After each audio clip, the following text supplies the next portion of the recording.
Hello friends, welcome. Feeling of imagination के channel में आपका वेलकम है। मैं आप लोगों के साथ Wangxian fan fiction war of hidden love का पार्ट 24 शेयर करने वाली हूँ। प्रीवियस पार्ट में आपने देखा था कि वांगजी और म्यांमा चाइना वापस आ गए। कुरैन उनके एंगेजमेंट की अनाउंस करने के बारे में सोचते हैं। तो चलिए अब हम आगे की स्टोरी को कंटिन्यू करते हैं। होटल में प्रेस कॉन्फ्रेंस का आयोजन किया जाता है जहां लैन कुरैन ने अपना ऑफिशियल स्टेटमेंट दिया था कि कल उनके नेफ्यू और मिस म्यांमा की एंगेजमेंट होगी।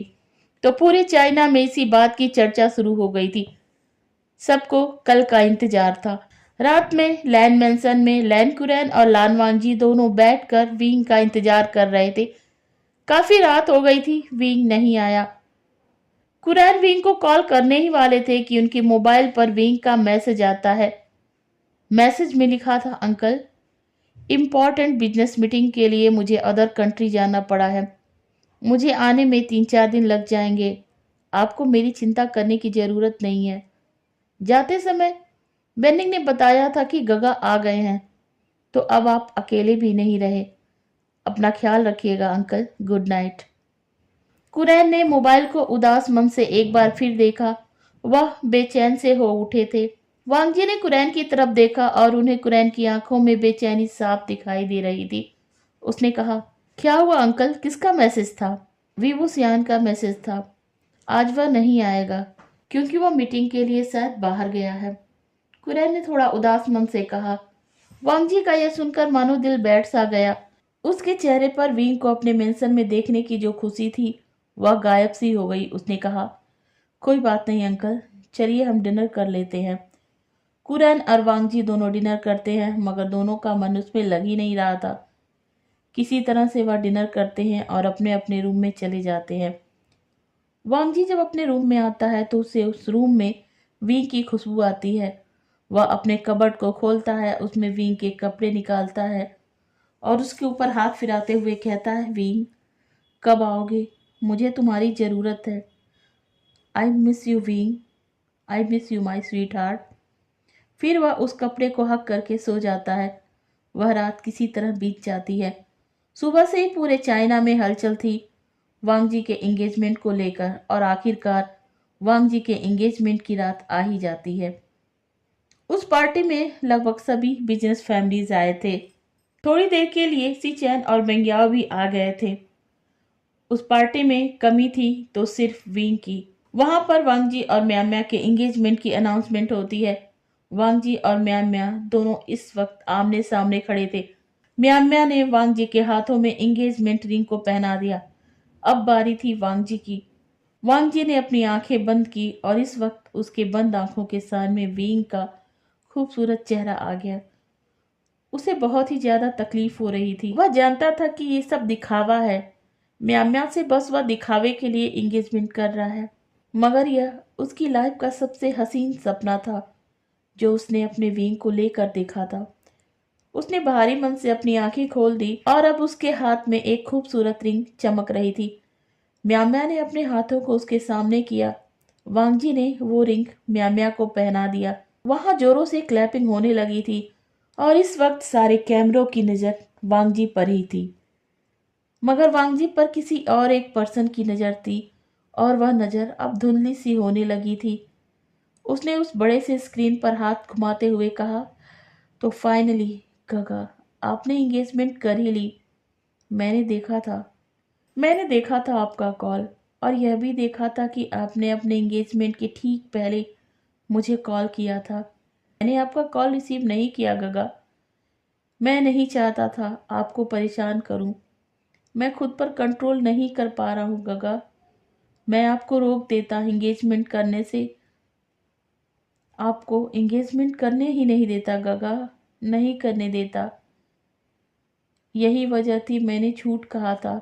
मैं मीटिंग के लिए कहीं नहीं गया हूँ गगा, मैं कहीं नहीं गया। मैं यही हूँ। मैं हिम्मत ही नहीं जुटा पा रहा हूँ गगा आपके पास जाने के लिए। मैं क्या करता? आपका विंग आपसे बहुत प्यार करता है। वो आपको किसी और के साथ कैसे देख सकता है? नहीं देख सकता है ना? मुझे नहीं समझ में आ रहा है गा, मैं क्या करूं? मैं क्या करूँगा, मैं कैसे जीऊँगा गा, कैसे? आपको नहीं करना था ये, नहीं करना था, क्यों किया आपने ऐसा?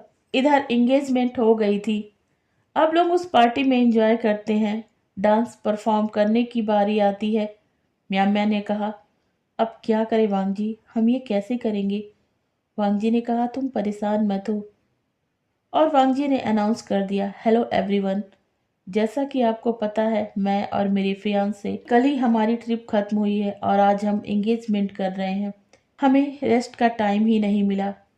मुझे थोड़ा सा अनईजी फील हो रहा है, तो हम आपसे सॉरी कहना चाहते हैं हमारी पार्टी को छोड़ने के लिए। बट बट आप लोग इसे एंजॉय करिएगा। वांग जी म्याम्या को लेकर निकल गया। इस पार्टी में नी हुसैन और वेन्निंग भी थे।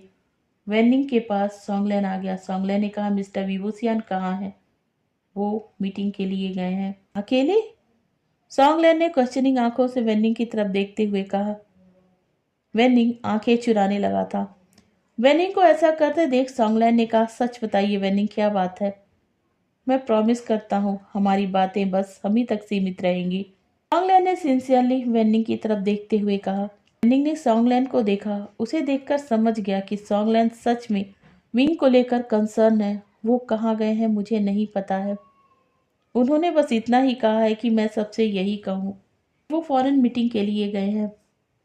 मैंने उनसे पूछने की भी कोशिश की थी, पर उन्होंने कहा कुछ बातें खुद तक ही सीमित रखनी चाहिए। मैं ठीक हूँ और जल्दी आ जाऊँगा। मुझे परेशान नहीं होना है। ओह, तो सच में आपको पता नहीं है? एक बात पूछूं? सॉन्गलैन ने थोड़ा हिचकिचाते हुए कहा, क्या आपको नहीं लगता है कि मिस्टर विभूसियान बस केवल मिस्टर लैन की एंगेजमेंट में आने से बचना चाहते थे? वेनिंग ने भी कंफ्यूजिंग लुक देते हुए सॉन्गलैन की तरफ देखा। सॉन्गलैन हंसने लगा। इतना भी कंफ्यूज होने की ज़रूरत नहीं है, मैं समझ सकता हूँ। और जहाँ तक आपकी बात है, आपको भी यही लग रहा है। मैं श्योर हूँ। सॉन्गलैन मुस्कुरा देता है। वेनिंग ने थोड़ा हिचकिचाते हुए कहा, आप सच कह रहे हैं, मुझे भी यही लगता है। तभी नी हुसैन वहां आता है और सॉन्गलैन की तरफ देखते हुए कहता है, मिस्टर सॉन्गलैन, आपको यहाँ के बजाय उस तरफ ध्यान देना चाहिए। कहकर नी हुसैन अपनी उंगली एक तरफ पॉइंट करता है। इस तरफ साओ सिंचैन लड़कियों के साथ डांस कर रहा था।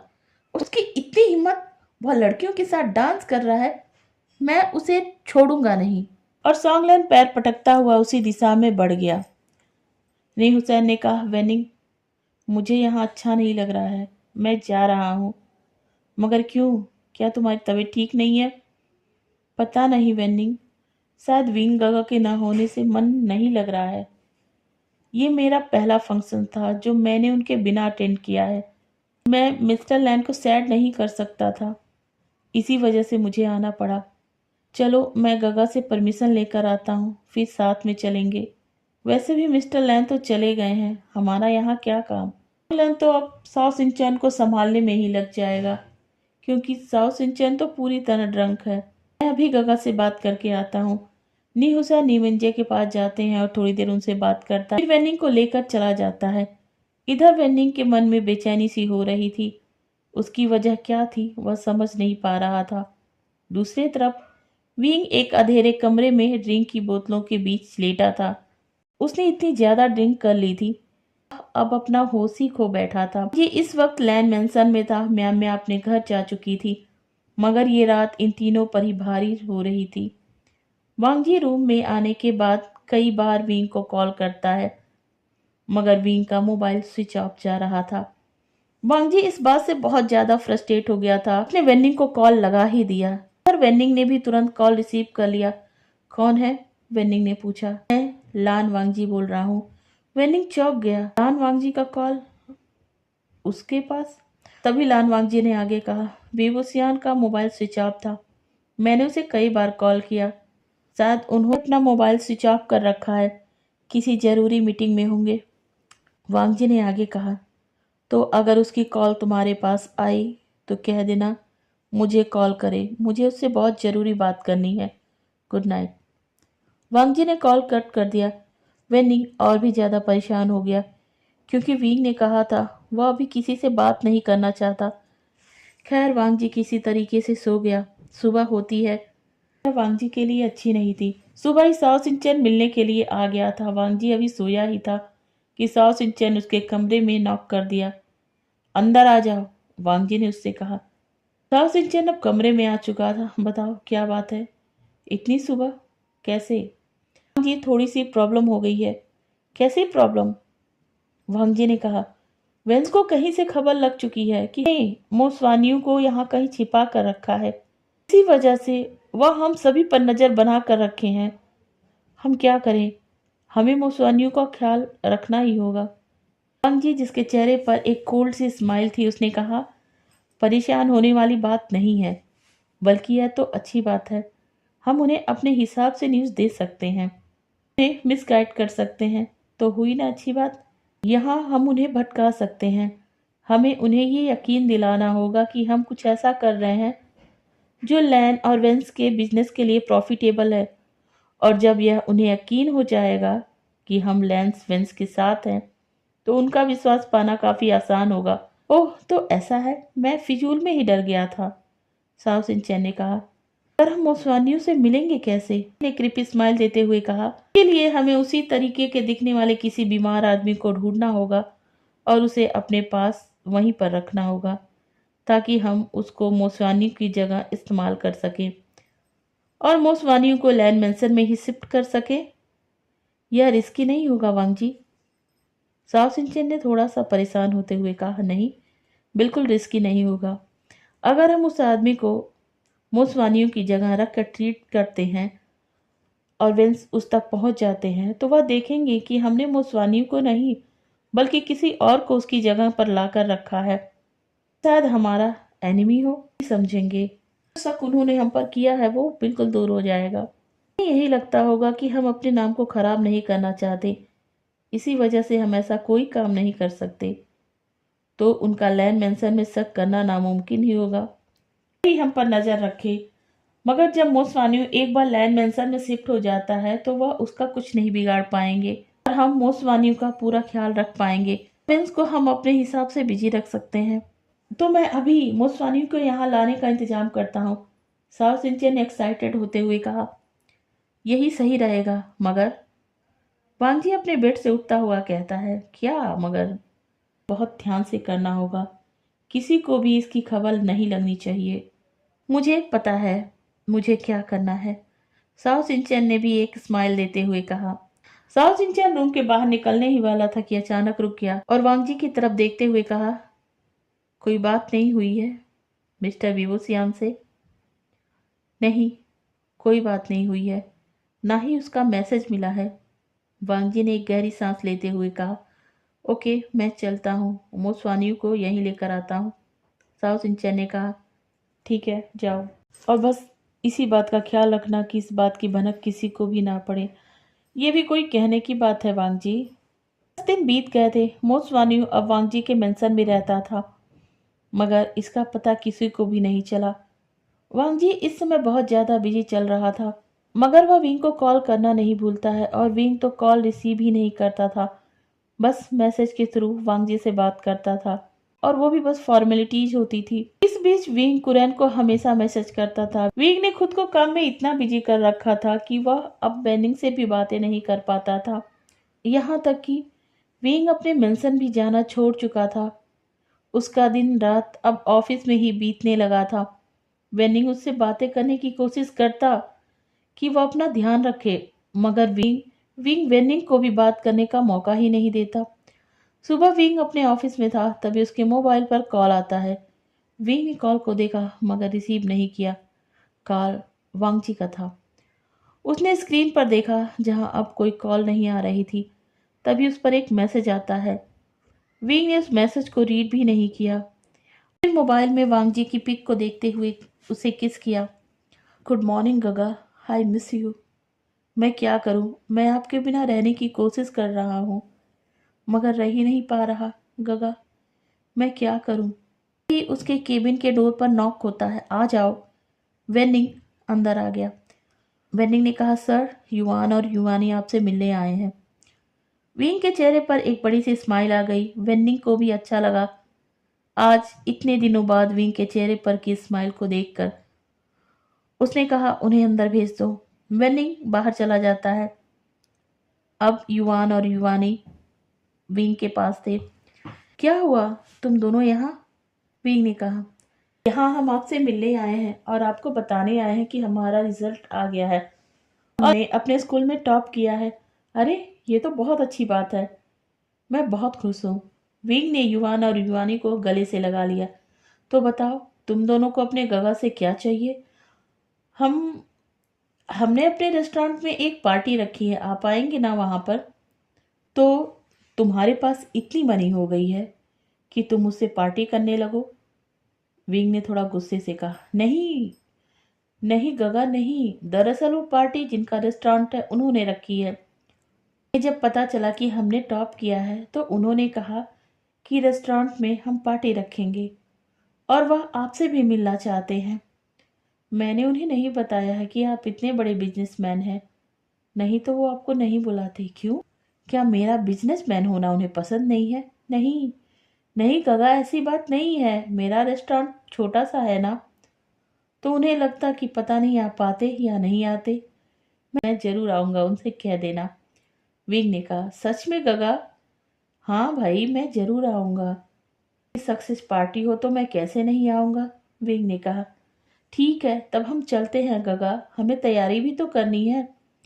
हाँ जाओ, शाम को मिलते हैं, विंग ने कहा। और युवानी ने एक बार फिर विंग को हक किया और फिर वहां से चले गए। विंग बहुत दिनों बाद आज खुश था। वह युवान और युवानी को बच्चों की तरह प्यार करता था, तो उसकी खुशी तो जेन्युइन थी। विंग पार्टी में पहुंचता है। वह युवान और युवानी के साथ उनकी पार्टी में खूब मस्ती करता है। रात हो गई तो विंग ने युवान और युवानी को विश किया और अपने मेंशन की तरफ निकल गया। वह अपने मेंशन जाने के रास्ते में ही था कि देखता है कि कोई उसकी तरफ भागता हुआ आ रहा था। उसे डर लग गया कि कहीं वह उसकी कार से टकरा न जाए। उसने अपने कार के ब्रेक को लगा दिया और जैसे ही ब्रेक लगा वह पर्सन उसकी गाड़ी के सामने ही गिर गया। उसे समझ नहीं आया वह क्या करे। वह उसे ऐसे ही छोड़कर तो नहीं जा सकता था। वह कार से नीचे उतर गया और उसके पास चला गया। उसने देखा तो वह एक लड़की थी। उसने उस लड़की को हिलाया मगर कोई रिस्पॉन्स नहीं मिला। विंग ने अब लड़की के फेस को अपनी तरफ किया और जब विंग की नजर उसके चेहरे की तरफ जाती है तो वह अंदर तक हिल गया। उसने चिल्लाकर कहा, म्या म्या, म्या म्या, क्या हो गया तुम्हें? तुम यहाँ क्या, कैसे? उसने अपने चारों तरफ नजर दौड़ाई। अंधेरे में कुछ लोगों की आवाजें सुनाई देने लगी। वह इसी तरफ गई है, ढूंढो उसे। क्या ये लोग म्या म्या को ढूंढ रहे हैं? नहीं, इसे क्यों ढूंढेंगे? मगर यहाँ तो बस म्या म्या ही है। उसने म्या म्या को कैरी किया और अपनी कार में लाकर डाल दिया और कार को तेज ड्राइव करते हुए निकल गया। वे लोग उसका पीछा भी करते हैं मगर उस तक नहीं पहुंच पाते हैं। जब विंग को लगता है कि वह उनकी पहुंच से काफी दूर निकल आया है तो वह कार को रोककर म्या के पास आता है। वह म्या को काफी देर तक होश में लाने की कोशिश करता है मगर म्या को तो होश आ ही नहीं रहा था। ये होश में क्यों नहीं आ रही है? मुझे इसको हॉस्पिटल ले जाना पड़ेगा। विंग बिना देर किए म्या को वहीं पास के एक हॉस्पिटल में ले गया। डॉक्टर ने म्या को चेक किया। जब वह बाहर आई तो विंग ने घबराते हुए कहा, उन्हें होश क्यों नहीं आया था? वह ठीक तो है ना? क्या हुआ उन्हें? डॉक्टर ने थोड़ा गुस्सा करते हुए कहा, आपको उनका अच्छे से ख्याल रखना चाहिए था। एक 3 मंथ प्रेग्नेंट लेडी को इतनी ज्यादा स्ट्रेस कैसे कोई दे सकता है? 3 मंथ प्रेग्नेंट। विंग ने जैसे ही ये शब्द सुना उसकी तो मानो दुनिया ही बिखर गई। म्या 3 मंथ प्रेग्नेंट है? विंग को अपने ही जोन में खोए देखकर उस डॉक्टर ने कहा, क्या आपको नहीं पता था? आप इनके हस्बैंड नहीं हैं? विंग ने अपना सर हाँ में हिला दिया। ओह सॉरी, मुझे लगा कि ये आपकी वाइफ है। तो क्या इनके फैमिली मेंबर है? नहीं, मैं इनका फ्रेंड हूँ। ओह, तो अब आपको इनके फैमिली को बुला लेना चाहिए। ओके, मैं बुला रहा हूँ, विंग ने डॉक्टर से कहा।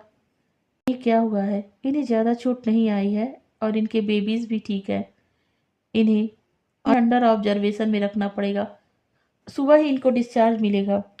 और डॉक्टर वहां से चली गई। डॉक्टर के जाते ही विंग को झटका सा लगा। उसने वेनिंग को कॉल कर दिया। इधर लैंड मैंसन में तफरी मची थी। मैंने नहीं बुलाया था जी, कॉल पर था। मैंने म्याम्या को नहीं बुलाया था। उधर से उत्तर आता है, मगर वह लैन मेंशन के लिए ही निकली है। वांग जी ने थोड़ा परेशान होते हुए कहा, पूरे 4 घंटे हो गए हैं निकले, अब तक उसे पहुंच जाना चाहिए था। दूसरी साइड वाले ने कहा, आप परेशान मत हो, वह कहीं रुक गई होगी। शायद आप ठीक कह रहे हैं, मैं यूं ही परेशान हो रहा हूँ। वांग जी ने कॉल कट कर दिया। कॉल जिन गोंगसान का था, वह म्याम्या के बारे में पूछ रहा था। वांग जी ने जैसे ही कॉल कट किया, मेंशन में एक गार्ड दाखिल होता है। उसकी हालत खराब थी। उसे देखकर साओ सिंचन ने कहा, तो म्याम्या पे नजर रख रहे थे ना? गार्ड ने कहा, मैं वही कर रहा था, शायद यहीं आने के लिए निकली थी, मगर एक जगह उनके कार पर अटैक हो गया। मैं वहां पहुंचा, मगर वह मिस म्याम्या को कार से निकाल चुके थे। उनको बचाने के लिए मैं और मेरे साथी ने फाइट करने लगे, मगर वह वहां से भाग निकली। इसके बाद वह हमसे फाइट करने के बजाय उनका पीछा करने लगे। हम भी उनके पीछे दौड़े, मगर मिस म्याम्या का कहीं पता नहीं चला, वह कहाँ गायब हो गई। वह उनके हाथ भी नहीं लगी थी। हमने पता किया, वह जब वहां से चले गए तो हमने उन्हें बहुत ढूंढा, मगर वह नहीं मिली, तो मैं यहाँ पहुंच गया। गार्ड की बात सुनते ही वांगजी पैनिक करने लगा। तो तुम्हें हमें कॉल करना चाहिए था ना? वांगजी ने उस गार्ड का कॉलर पकड़ते हुए कहा। साओ सिंचन और सांगलैन दोनों वांगजी को गार्ड से छुड़ाने लगे। वांगजी तो उसे छोड़ने को तैयार ही नहीं था, मगर किसी तरीके से उन्होंने गार्ड को वहां से हटा ही दिया। साओ सिंचन ने कहा, वांगजी प्लीज अपना होश मत खो, मैं अपने लोगों को म्याम्या को ढूंढने के लिए लगाता हूँ, हम उसे ढूंढ ही लेंगे वांगजी। मगर हमारे ढूंढने से पहले अगर वो वेंस के हाथों में लग गई तो हम क्या करेंगे? मत कहो वांगजी, ऐसा कुछ भी नहीं होगा, साओ सिंचन ने वांगजी को डांटते हुए कहा। तभी सॉन्गलैन के मोबाइल पर कॉल आता है। सॉन्गलैन कॉल रिसीव नहीं करना चाहता था, मगर उसे रिसीव करना पड़ा क्योंकि कॉल वेनिंग का था। वेनिंग ने कहा, मिस्टर सॉन्गलैन, मिस म्याम्या इस वक्त हॉस्पिटल में है, प्लीज आप लोग जल्दी आइए। कहकर वेनिंग ने तुरंत कॉल कट कर दिया। वो हॉस्पिटल में है वांगजी, वो हॉस्पिटल में है। हॉस्पिटल में क्यों? साओ सिंचन ने थोड़ा वरीड होते हुए पूछा। हमें वहीं चलकर पता चलेगा, सॉन्गलैन ने कहा। चलो वांगजी, हम चलते हैं। वांगजी ने थोड़ा घबरा कर पूछा, म्याम्या किस हॉस्पिटल में है? चलिए, हमें जल्दी चलना चाहिए, वेनिंग ने हमें लोकेशन सेंड कर दिया है। आप तीनों हॉस्पिटल के लिए निकल जाते हैं। कुछ ही मिनटों में वह हॉस्पिटल में थे। हॉस्पिटल में वेनिंग था। वेनिंग को देखते ही वांगजी बोल पड़ता है, म्याम्या कैसी है? वह ठीक है। डॉक्टर ने क्या कहा है? वह यहाँ कैसे पहुंची है? वांगजी के इतने सारे सवालों को सुनकर विंग थोड़ा सा घबरा जाता है। सॉन्गलैन ने कहा, वांगजी इतने सारे पूछोगे तो वो जवाब कैसे देगा? वेनिंग ने कहा, वह ठीक है, डॉक्टर ने कहा है उन्हें सुबह तक होश आ जाएगा। वांगजी ने कहा, मैं डॉक्टर से मिलकर आता हूँ। वांगजी डॉक्टर के पास चला गया। साओ सिंचन ने पूछा, म्याम्या आपको कैसे मिली? सर को मिली थी, विबुसियान को। सुनते ही सॉन्गलैन और साओ सिंचन ने चारों तरफ नजर दौड़ाई, मगर उन्हें विंग कहीं नजर ही नहीं आ रहा था। वो तो यहाँ नहीं दिखाई दे रहे हैं, कहाँ पर हैं? वह चले गए हैं, उन्हें जरूरी कॉल आ गया था, तो वह मुझे यहाँ बुलाकर और चले गए। सॉन्गलैन ने कहा, मगर उनके लिए किसका कॉल वांगजी से ज्यादा इंपॉर्टेंट हो गया? और वेनिंग की आंखों में कुछ तलाशने लगा। वेनिंग ने झट से अपनी नजरें सॉन्गलैन से हटा दिया और साओ सिंचन की तरफ देखकर कहा, मुझे पता है कि मिस म्याम्या उन्हें कैसे मिली। आज की वीडियो यहीं पर एंड होती है। नेक्स्ट वीडियो में जल्दी ही मिलते हैं। Thank you.